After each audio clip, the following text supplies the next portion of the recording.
Assalamualaikum. Hai, saya Salihin.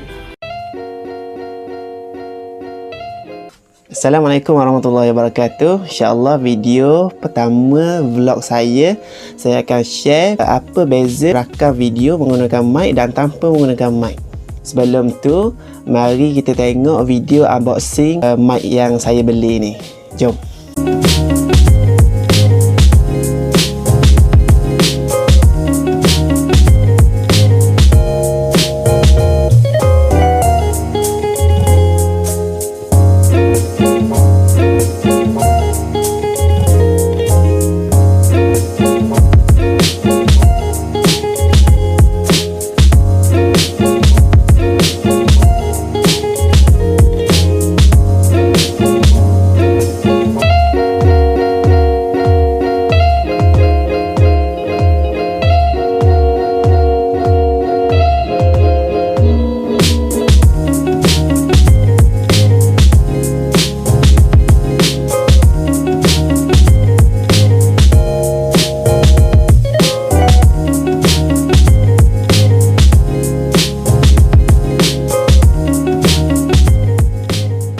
Assalamualaikum. Hai.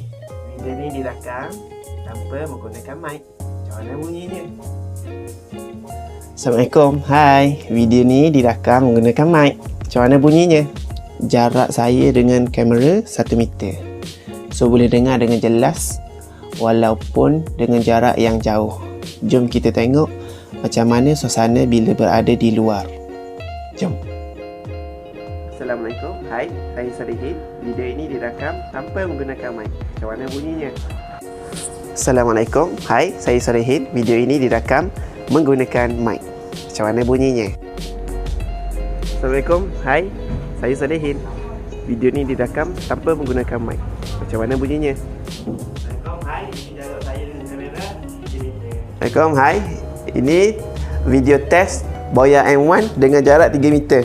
So, nampak beza dia kan?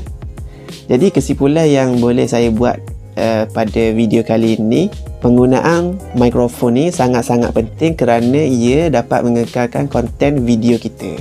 Terutama bila kita berada di luar rumah. Sekadar itu saja perkongsian video saya pada kali ini. InsyaAllah lain kali saya akan share lagi video-video menarik atau info-info menarik yang dapat dikongsi bersama. Kepada sesiapa yang belum lagi subscribe channel saya, bolehlah tekan butang subscribe di bawah dan tekan butang notifikasi supaya anda tak terlepas video-video saya akan datang. Wallahualam. Assalamualaikum.